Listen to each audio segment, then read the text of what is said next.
Oh, guess what? I just started the recording. Hello, everyone. Welcome to our Mercury retrograde cycle in Aries. Have you been feeling any of the feistiness yet? We sure have on our end.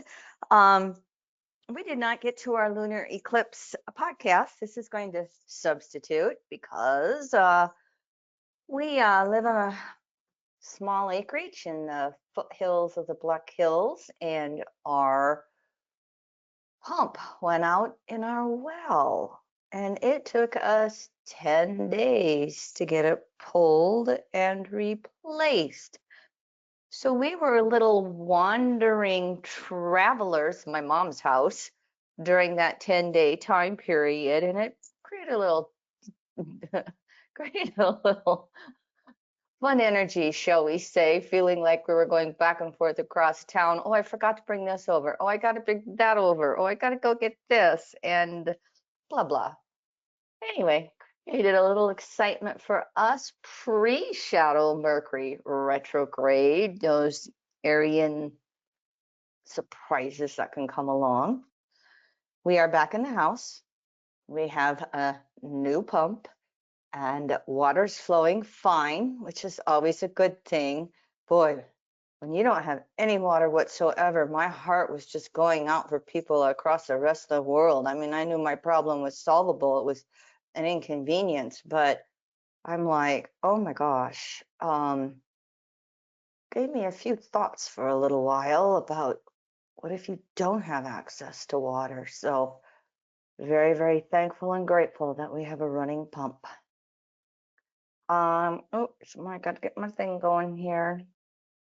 Here is our housekeeping slide. First of two, Leroy did put our course materials on sale. I don't think we've done that for a couple of years. And so the link number 4, if you are new to astrology, he's going to have that on sale through, I think, the Mercury retrograde. It's going to be on sale for a little while anyway. Yeah, we'll I kind of wanted to take the sale off when Mercury went retrograde, but guess what? We had some issues, so I'll leave the sale on for the next week or so. I'll let everybody decide if they want to join us for segment 1 or segment 2, all inclusive. All right, thank you, Meaty Monk. And then one more. I did a 6-hour workshop last fall for an astrology group, and we have the 4 PDFs on sale as a unit, the Great Ingress Decade. Pretty rare to have the outer planets all change signs within a 4-year time span. So if you're interested in that, Leroy put that one on sale as well. Probably the same thing. He will do it for the next week or so. All right, everyone. Mercury retrograde. First of all, just a quick little review of Mercury retrograde by the elements: fire, earth, air, water. The retrograde cycles reverse through the elements. And in 2024, the Mercury retrograde cycles take place mainly in the fire element. And as a matter of fact, as you see with the red arrow, Mercury is in the fire signs, Aries, Leo, Sag, 6 months this year, half of the year. So just an overview for you. It can feel like communications are just a little feisty and spirited and inspiring and maybe all over the place with that element of fire. You know, the fire element, Jeffrey Green would always say, is the element of a sense of special destiny. And so we can be kind of caught up in that energy as we look at Mercury taking long transits through these 3 fire element signs. And of course, we have Mercury in Aries for 2 months with this cycle. And so this can definitely be bringing some of that what am I going to do? How is my life going? What are the new things that I have to do? So that 2 months, just even beyond the retrograde cycle, but especially with the retrograde, we can review all of the new directions, our spring renewals and initiations in life. We had to renew water, so put the emotions in there, although we've been doing pretty good emotionally. Maybe some other family members, not always the best. But we have been renewing, and I'm thinking we're renewing our emotions with the well. How do I pace myself through any upsets and frustrations?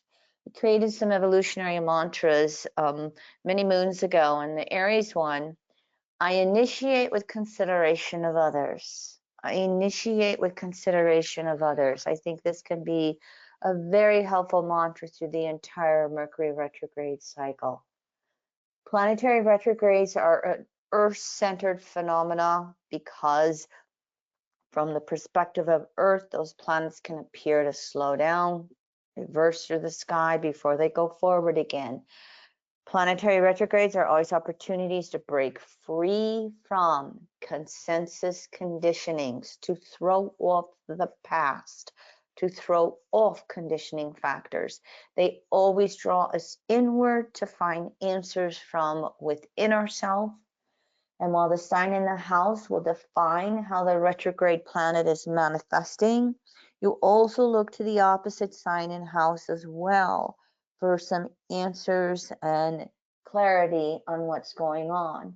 And you also always look at the transiting retrograde planet and relate it back to the natal archetype. So wherever you have natal Mercury by house signs aspects, natal Mercury will also undergo change and evolution through this Mercury retrograde in Aries. If you were born during Mercury retrograde, you can have a little bit of a temporary harmony compared to the rest of us who were born with Mercury direct. Here are your dates when Mercury enters pre-shadow, goes retrograde April 1st, 27 Aries. It goes direct on the 25th at 16 Aries, enters its post-shadow. And of course, as we always say, highlight of any planetary retrograde is conjunction or opposition to the sun. Here with Mercury, this is going to be April 11th, 22.5 degrees Aries. Here is our stationary retrograde chart from Mercury. I like to use a 0-degree Aries ascendant because then it makes the signs houses match up and it makes it relevant for all of us, no matter where on the planet we may be in looking at all of this. Perhaps the first thing to show you is that right now with the inner planets moving with some of these outer planets, we have all of them contained within 131 degrees. You're going to see this get even closer as we look at some of the other charts for the Mercury retrograde cycle. And so there's just this whole concentration between Pisces and Aries, endings and new beginnings. Now, as Mercury turns stationary retrograde, Mars balsamic Saturn reaching close to that conjunction, which is going to happen right, I think, before the interior retrograde conjunction, even though they're in Pisces. These two planets, and especially because Mars is the ruler of this retrograde cycle, there can still be tensions and energies that just boil over. And we can go into that Piscean projecting of denying that we are creating it or co-creating it, and it's them, it's that other person. So it behooves us to really go into those considered actions. The other thing that's emphasized with this retrograde is the fact that Moon in Capricorn is squaring the nodes of its own nodes, pardon me. And it's also an orb of squaring the sun and pulled into Chiron as well. And so this Mercury retrograde cycle, oh, this is something for me. I'm going, oh, okay, there's the water, there's the emotions. There's emotional tension in any eclipse cycle. We just had a lunar eclipse March 25th at 5 degrees Aries Libra. We're going to have a solar, as you're going to see in a little bit here, coming up at about 19 degrees Aries. So we still have plenty of emotional energy going on with this eclipse season, and this Mercury retrograde is going to emphasize it. What can that do? It can bring out the anger, the frustrations, the impulsive actions that we know from Aries. This means we need to take time to slow down and breathe, to again do those considered actions. Just do a little bit of thinking. How do I really want to go forward with this? How do I really want to go forward with this?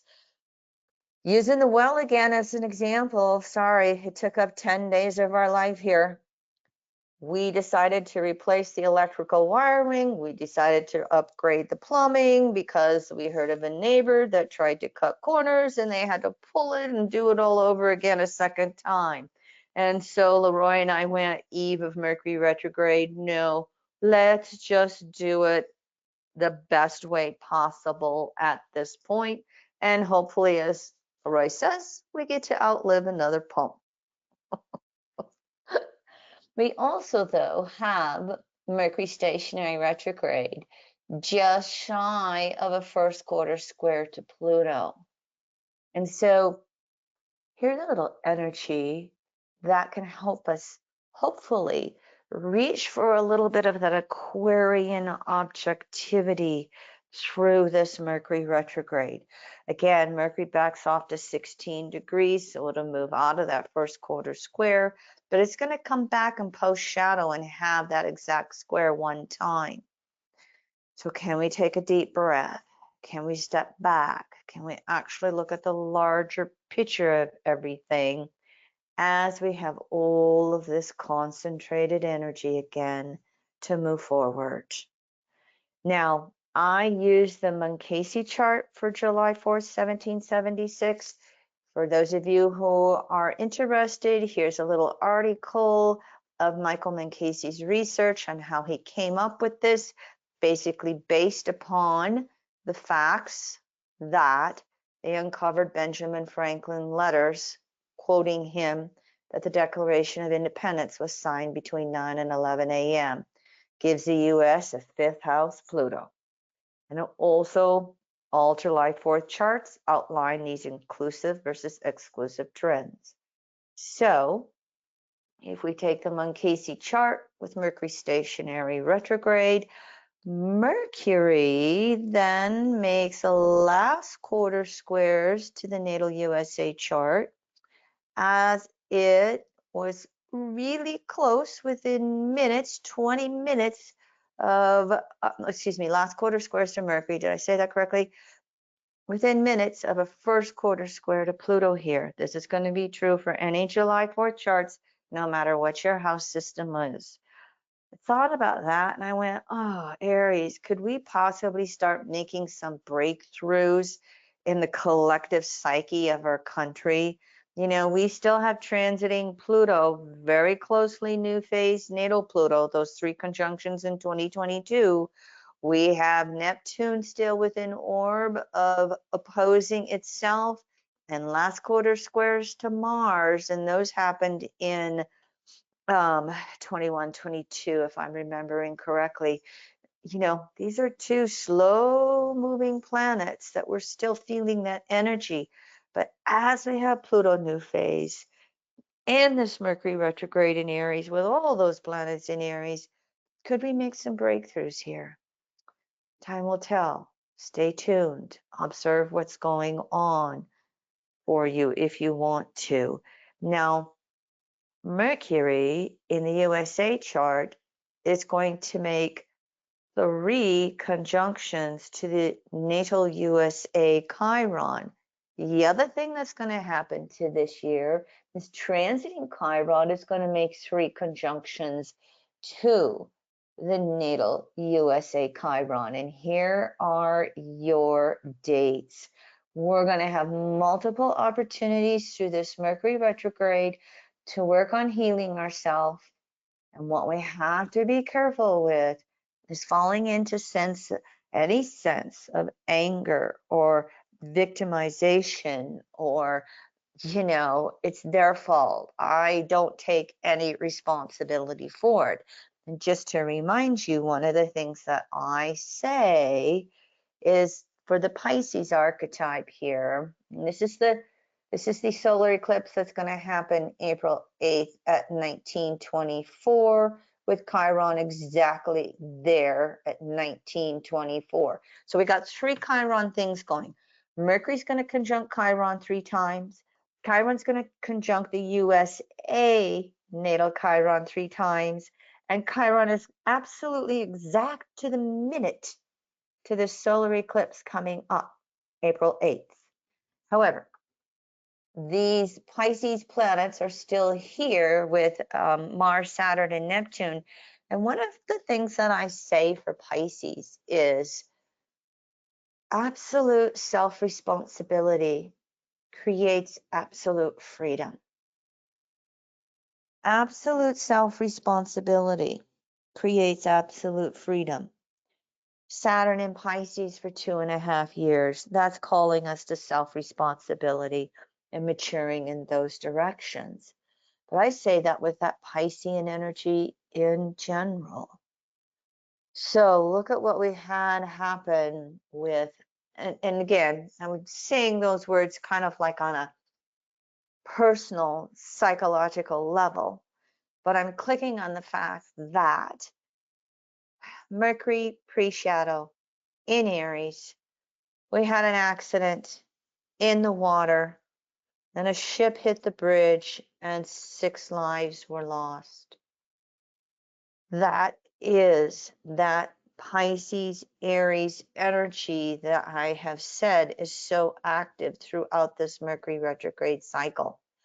Now it so happens on this solar eclipse, we have the planets within a wide sextile, except for Pluto, and they're all making these wide orbs of a yod with the South Node. Ah, how well can we consider others? How well can we balance those relationships? And yet, here's this concentrated bundle of energy that Mercury's going to go back over these Aries planets and go 2 steps forward, 1 step back, 2 steps forward, 1 step back, act, react. How will we choose to move forward?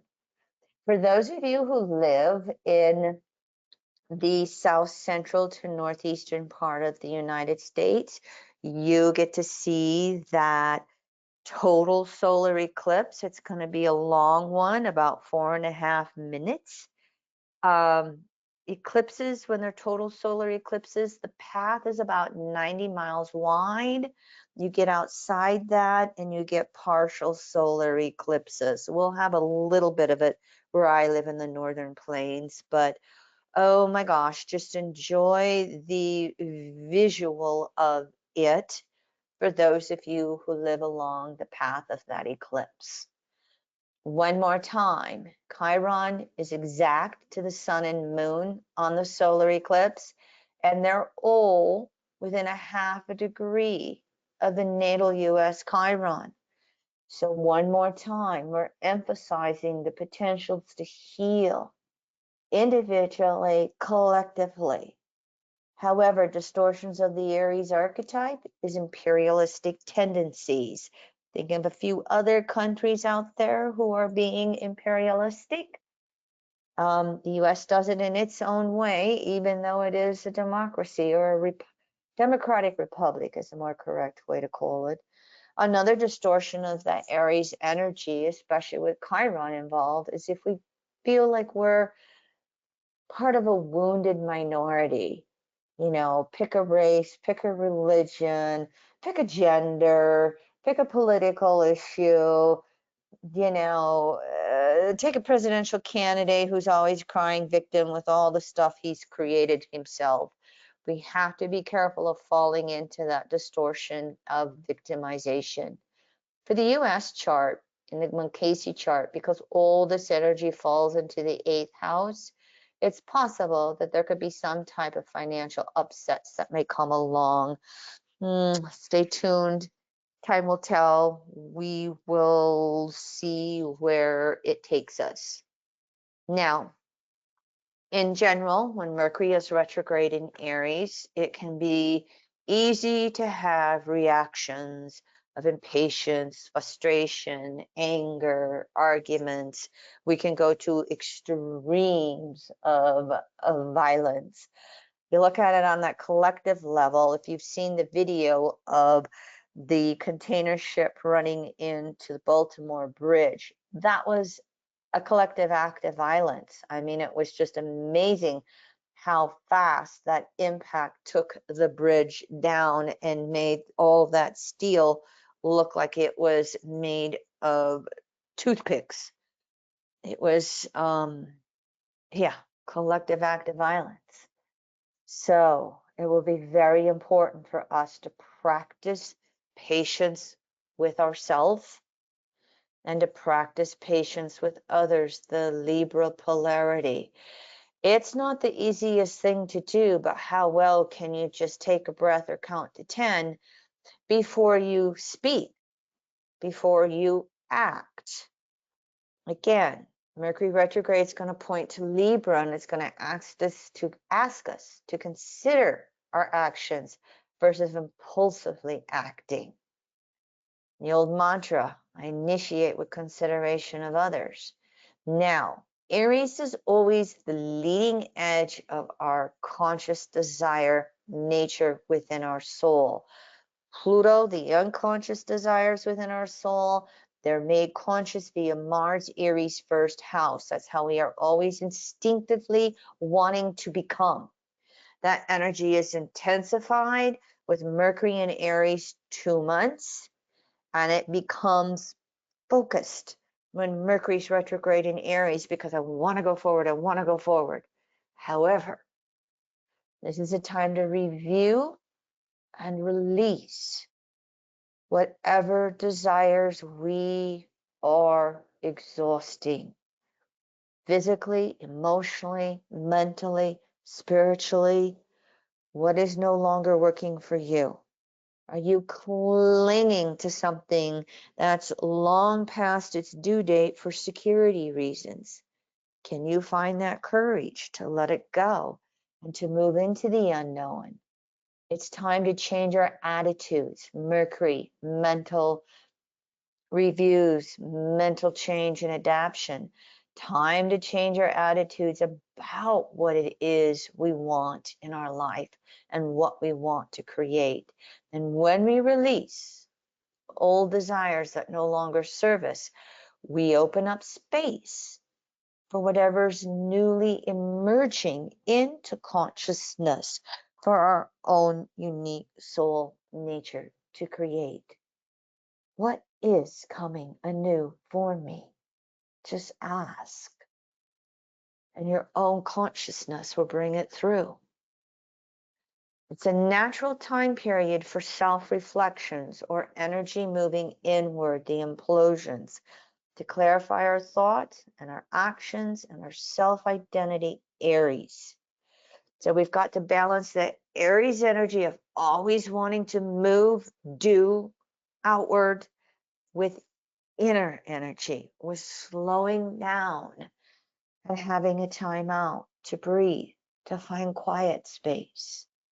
Now, Mercury retrograde in Aries can easily create identity crises because, again, Aries, me, myself, and I, and everything's all stirred up. And Aries always wants freedom to move, to act, to just be free in any way it wants. And yet Mercury retrograde in Aries are going to create experience where we will run into larger forces of power. The Libra 7th house relationship polarity. So when that happens, are you going to have an anger outburst? Or are you going to stop, slow down? What am I supposed to learn here? What's this mean? And that need for freedom to evolve, to act, it will also run into the insecurity of the unknown. Oh, I thought I wanted to do this, but I don't know. I just don't know if I have the courage. And I don't know if I have the will. So Aries energy in general vacillates between feeling all powerful and powerless. 2 steps forward, 1 step back. And so when we run up to that unknown, that creates a sense of feeling insecure and powerless. It can create a loss of perspective about ourselves and who we are, that self-identity. Again, it turns us inward. This is the intent of Mercury retrograde in Aries. So how well then can you one more time slow down, allow for a new sense of yourself to emerge into consciousness, to allow for a new sense of what you desire and act and create to evolve into consciousness. Now, when we have those implosions that turn us inward to self-reflect, they can happen within ourselves because we run into some type of self-identity crises, inferiority complexes. I can't do it. I'm less than. But they can also come about by others, that Libra polarity, in order to enforce some equality and balance. So if Mercury retrograde finds us trying to be too willful, something will come along to force us to acquiesce into better balance. If Mercury retrograde in Aries has us too timid and insecure, something and someone can come along that forces us to step up, to speak out. It can go either side. The universe in general will force any necessary limitations and feedback to get us on the whole initiation process. How am I supposed to be evolving and changing? Can I trust my instinct to act upon what's important to me? Can I do it in harmony and consideration with others? Can I realize that everybody else is trying to do the same thing? Ebb, flow, ebb, flow. Now, when Mercury is retrograde, it points to the polarity of Aries, which is Libra, Venus's outer rulership of Libra and the 7th house. And that archetype is where we learn the psychology of listening. Oh, isn't that interesting with Mercury turning us inward in Aries? How well can I listen? Can I listen inwardly to my own voice and my own self-talk? Can I get quiet enough to listen inwardly to what universal source may be trying to say to me? Can I listen outwardly to what anybody else may be trying to say to me? The universe will bring us the messaging. It will give us the feedback one way or another. And one more time, while we're learning that psychology of being quiet and actually hearing what is being said, it may sometimes lead to the need to find our voice, the need to speak up in any certain situation. We also, with the Libra polarity, learn the principle of relativity, relating outside of ourself. Again, balancing that ebb and flow. How well do we understand that sense of ourself, our individuality, our self-identity in relationship to someone else outside of self? It's helping us develop an objective awareness of ourself. Ooh, remember Mercury retrograde in orb of Pluto Aquarius. And then it also is helping us develop an objective awareness of others outside of ourselves. And when I say others outside of ourselves, it can be intimate partners, but the square to Cancer brings in family, and the square to Capricorn brings in all of the work environment. So I like to say that Libra polarity is anybody outside of a casual acquaintance. That's a lot of relationships to compare and contrast ourselves to in order to learn how to better relate to others.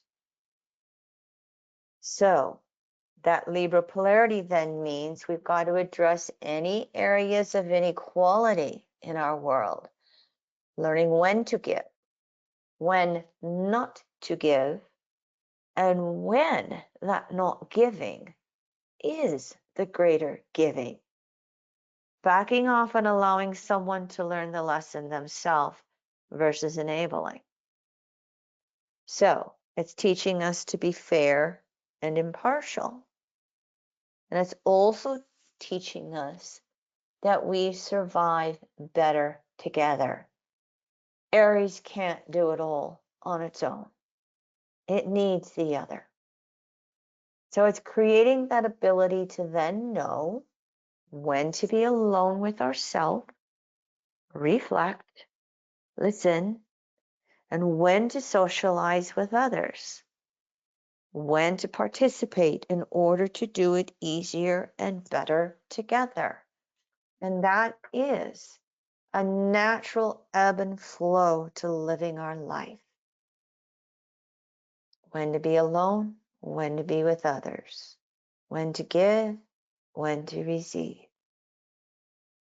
So hopefully this can be calming down any of that Aries feistiness that we may see going on in our world.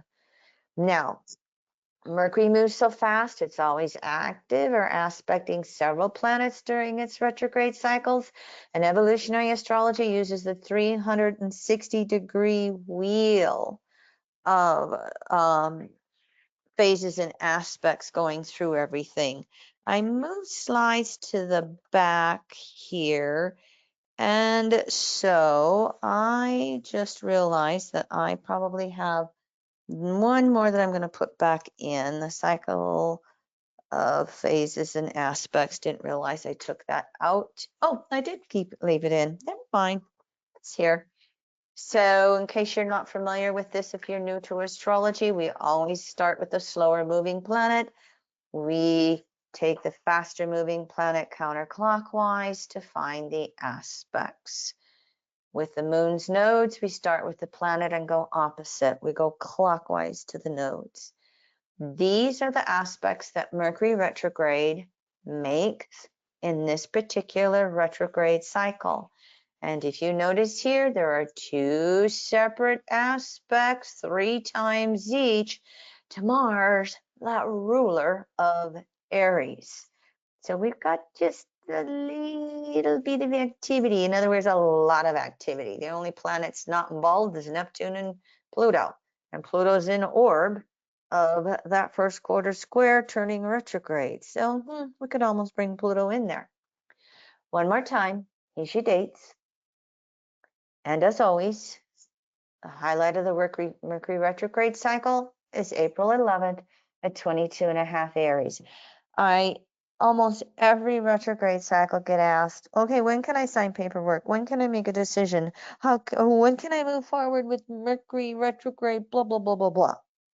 And I always say, if there's any way you could hold off until the interior conjunction with Mercury retrograde, that's the best time possible. And it's a better time possible. Best time is Mercury stationary direct. Now, let me just tell you, again, 10 days without water, all of it pre-shadow Mercury retrograde. I'm not going to wait till Mercury direct to have a new pump in my well with running water to wash clothes and take a shower. Nope, all done during pre-shadow. And it just so happens that it's been a little bit of a doozy. This one was planned. Leroy and I have we're blessed with two beautiful decks, wood. One's shaded in the trees and just fine. The one that's exposed to all the sunlight, 40-year-old wood, board after board after board breaking. It just was too much to replace it. So we've been planning all winter to replace our deck. Guess when our deck is being replaced, the actual work? Mercury retrograde. Our contractor thinks he can start the 1st of April, and he believes he can get it done the month of April. Look at those dates. Look at that. Point is, life continues to go on.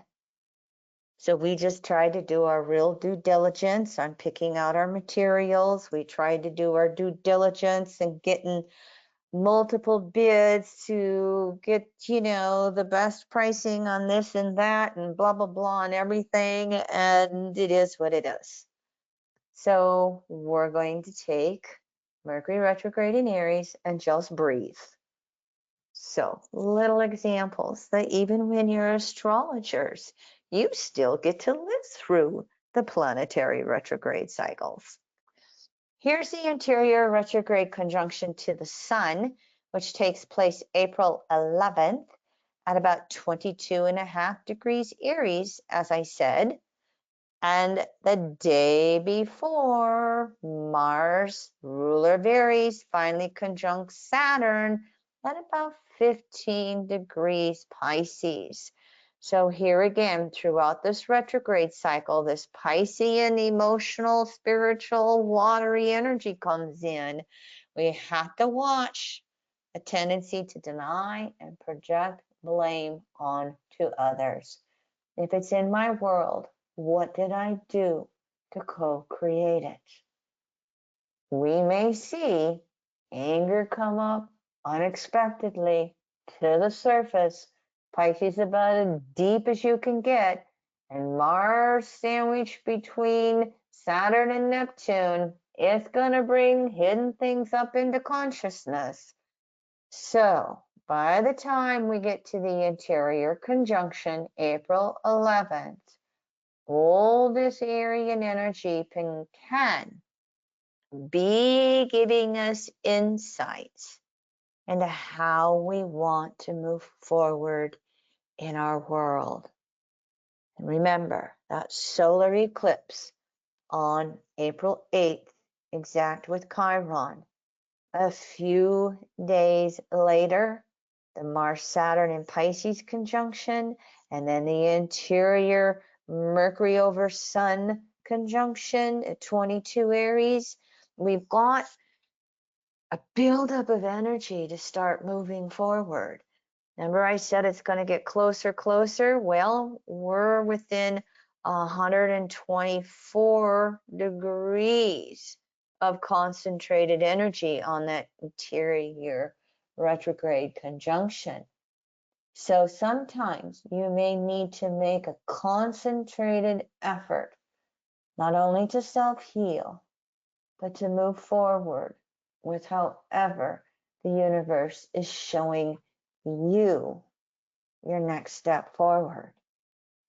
Now, Mercury is waxing to Venus, but this year, Mercury makes 3 conjunctions to Venus. And the first one's going to happen just before Mercury turns stationary direct at 17.5 degrees Aries.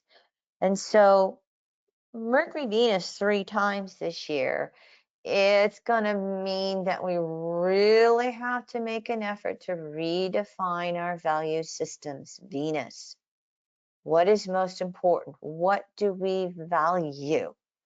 Jeffrey Green's teachings are Venus is our values, and what we value leads to our soul's desires to act. Venus, Mars, Taurus, Libra, Aries. And so we're going to start off with this concentration of Aries energy that wants to act. And so these initiations, these new beginnings that we're perceiving to be best for us, we can either gain ground in the second and third Mercury-Venus conjunction, or coming along with other Mercury retrograde cycles, maybe there might be some more reviews on the efforts we want to make. But this is a very concentrated spring renewal with the eclipses. North node eclipses is energy moving forward, regardless of the moon blocking out the sun. Mercury retrograde in Aries, energy moving forward. Just listen to what your intuition is telling you to do. And guess what? Mercury makes these 6 waxing aspects with Mars. 3 semi-squares and 3 semi-sextiles. That's all new phase energy. The semi-squares is new phase to crescent, but it's all that concentration of new phase energy. And so make the effort as best as you know how. If it doesn't go through, try again. Try again. Try again. In other words, Aries works through action, reaction. And with Mercury retrograde, reflect, repeat. Action, reaction, reflect, repeat. So this is not a couch potato Mercury retrograde, even with that Piscean energy. It's still there for us to make our best efforts of moving forward. And Mars comes along and says, try again, try again, try again. Oh, I think I'm finally making progress. Mercury's waning to Jupiter and Uranus semi-sextiles. Here's the 3 from Mercury, Jupiter. Mercury's left brain, Jupiter's right brain. Mercury retrograde Aries wants to go forward, new. And yet Jupiter is asking us, wait a minute, what's really of value? Venus's rulership of Taurus. How do we conserve resources in our life? So how do we balance that Mercury Aries energy that wants to expand with Jupiter and Taurus saying, funnel those expansions into what's really important? They're in a balsamic phase, and so it's about slowing down and having deep conversations about our life and about our relationships to resources. So how can we be finding new ways to possibly be simplifying our material world or simplifying our relationships? You know, it may even be that relationships with the Libra polarity, there may be some that are falling by the wayside. They just don't serve us anymore. We're not learning anything from the relationship anymore. Remember, our inner relationship with ourself is always reflected on the outer relationships. The Libra polarity, if there's something you don't like in your outer world of relating, what and how are you being asked to change? And of course, with all that Chiron energy, how are we taking our chronic wounds to the next level of self-love, self-healing, self-reliance? We can have beautiful insights to that with Mercury, Jupiter. Mercury is waxy to Saturn, waxing semi-sextiles. So if you think about that, here is Saturn in Pisces, and you can see it visually in just a moment. And it is making broad, wide sextiles to Jupiter, Uranus, and Taurus. And Mercury retrograde in Aries is sandwiched in between the two, going back and forth, thinking, this is how I want to move forward. Oh, wait a minute. No, this is how I want to move forward. Oh, wait a minute. Again, that repeated effort that we all have. Here, with Mercury waxing to Saturn, we could be rebirthing. I'm just loosely saying Saturn in Pisces is reality checks. If it's not real in our world, it's just not going to last. It's not going to manifest. Saturn, balsamic, Neptune in Pisces, it's just going to dissolve into the ethers if it is not grounded and real in our world. So how are we being asked to put our feet on the ground, take our reality check, and then figure out what is possible to create in our world? That letting go of some of our old desires, or letting go of Piscean dreams and fantasies. It just may not be within our space time to create it right now. It might be there 5 years from now, 10 years from now, might be there in 2 lifetimes. But if it's just not real right now, how do we make peace with that and go forward? And so because we've got all these Pisces, Aries endings and new beginnings right now, and Saturn's balsamic Neptune, it is so important to find our spiritual foundations. Saturn, balsamic Neptune, Neptune having its last full retrograde cycle in Pisces. Next year, it's going to dip into Aries, retrograde back to Pisces. But this will be the last Neptune in Pisces retrograde cycle fully for another 165 years. So anytime those Aries frustrations don't work for you, go inward and use this Piscean energy to really find that inner relationship with Source, to really find your deepest spiritual balance and center. And then you can carry forward in that outer world. Here are Mercury's conjunctions to Chiron. And I included the fact that Mercury makes that first of 3 conjunctions to Venus right in the middle here. And then we have our Jupiter-Uranus conjunction, 14-year cycle, one time. Here it is, April 20th. So you can see we've got some concentrated conjunctions. That Mercury Chiron and USA Chiron is sandwiched around. It's just going to come down to, with Chiron and Aries, do we want to heal ourselves however it's necessary, or do we want to fight and hurt others? You could think of it as perhaps some of the religious distortions of sadomasochism. Do we want to hurt others?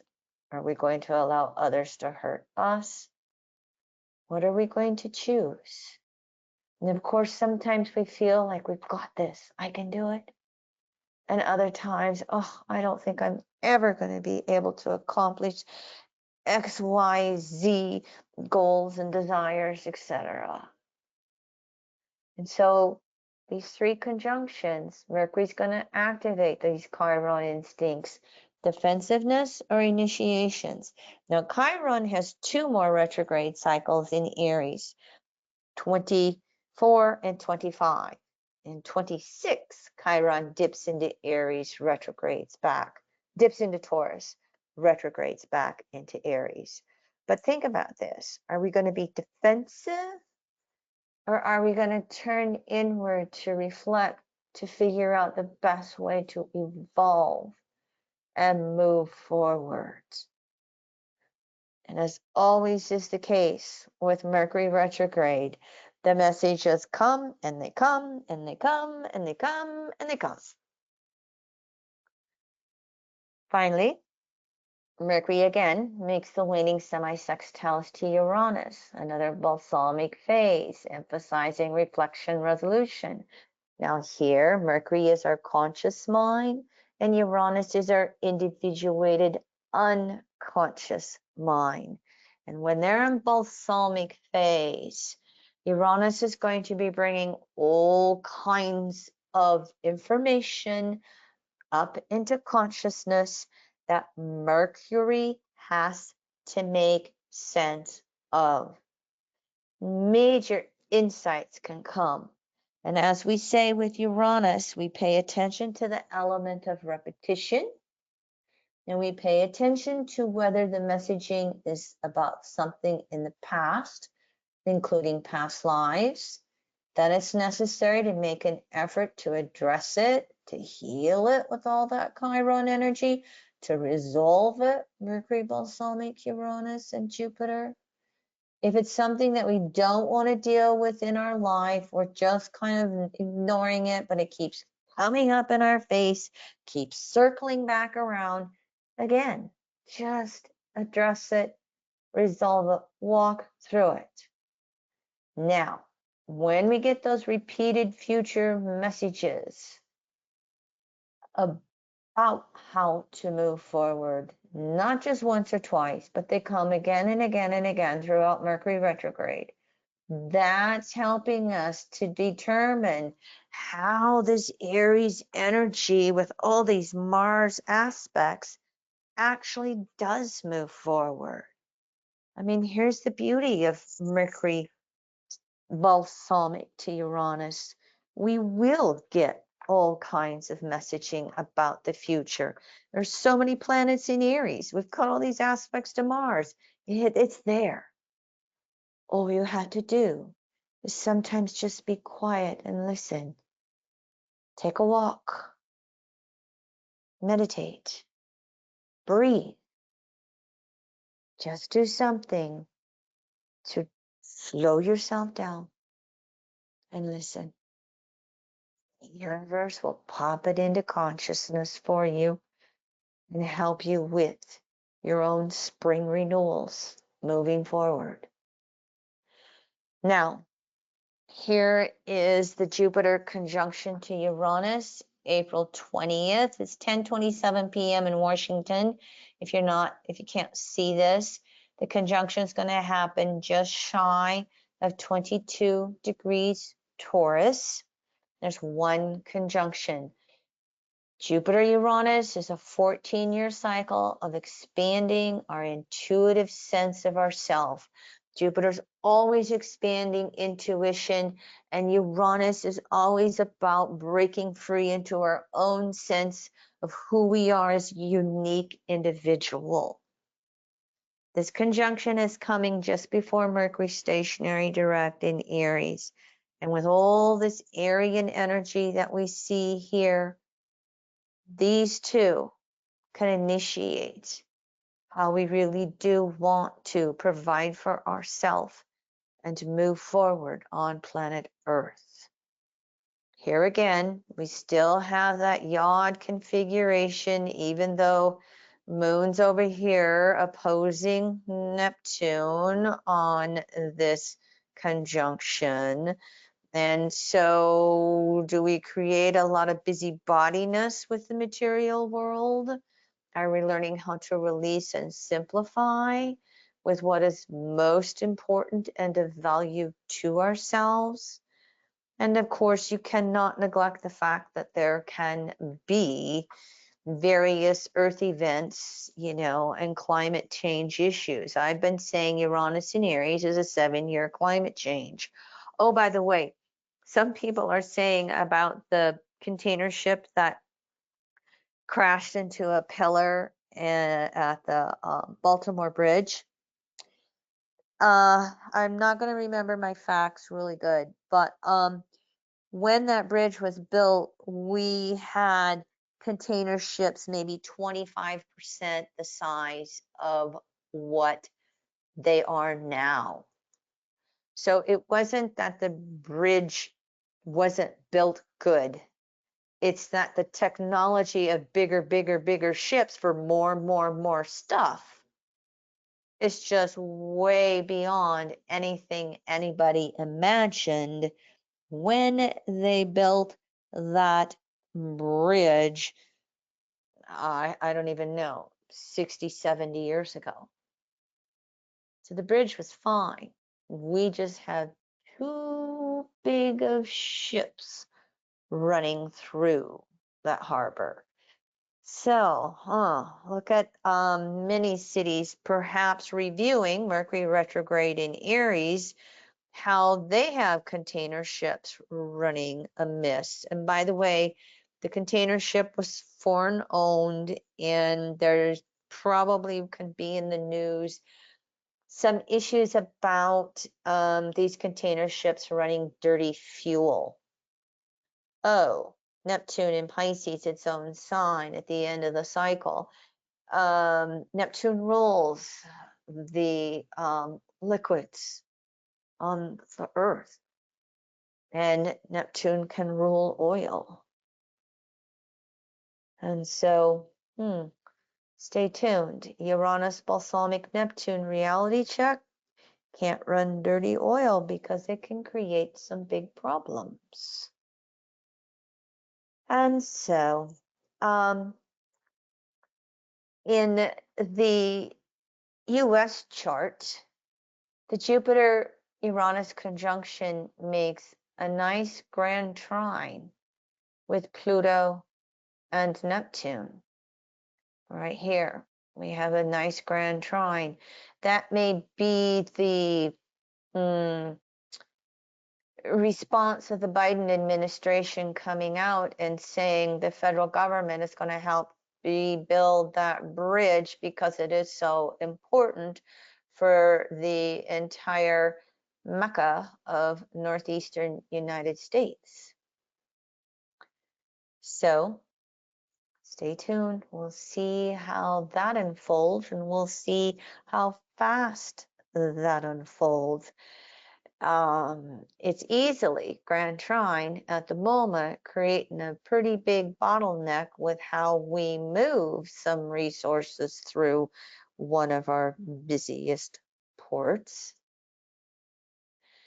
And so here is Mercury, stationary direct, and coming just a few days after the Jupiter-Uranus conjunction, here we have Moon in Scorpio opposing that.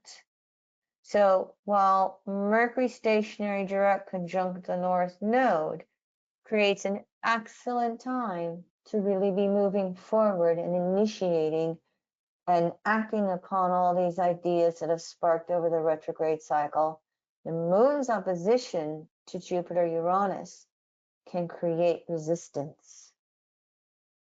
So just like at the solar eclipse, April 8th, we may have to make efforts to really move forward, especially if some of the new beginnings and initiations in front of us may be something we know we ought to do, need to do, but we don't quite want to do it.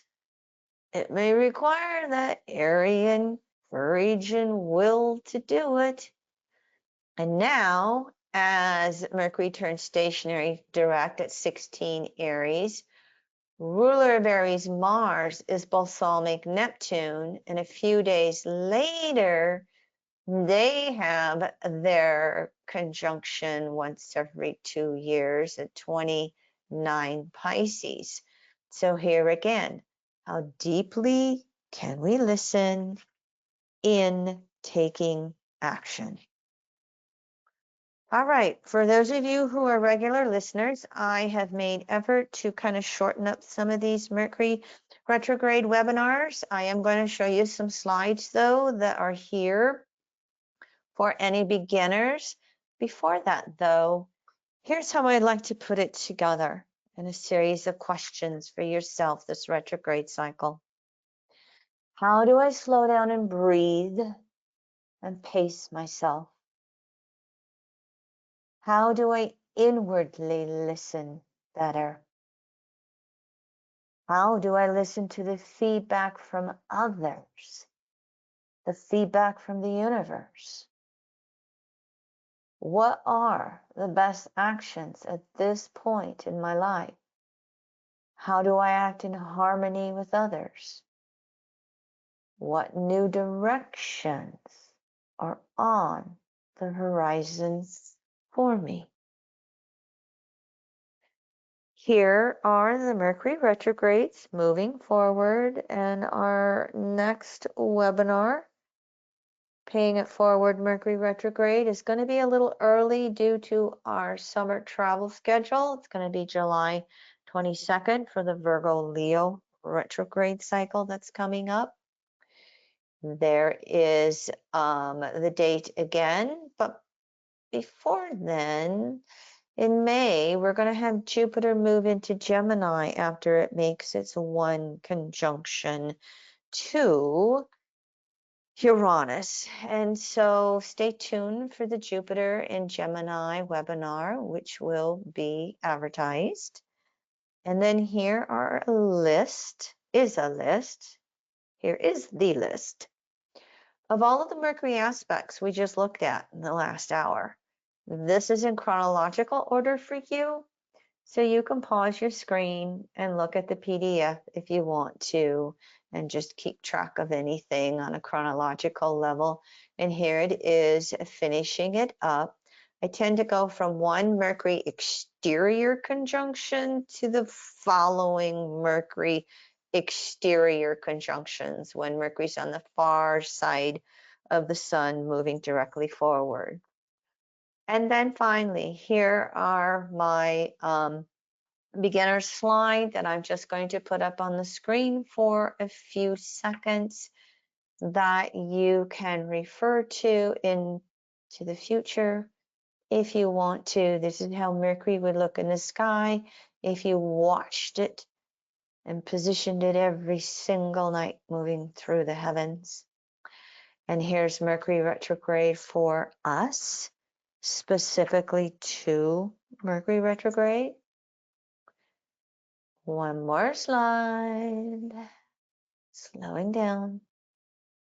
Moving through the details as we pace ourselves. And then here's the outer side of Mercury, which is its rulership of Gemini in the 3rd house, coming from active polarity. And then here is the inner side of Mercury with its rulership of Virgo and the 6th house, coming from passive.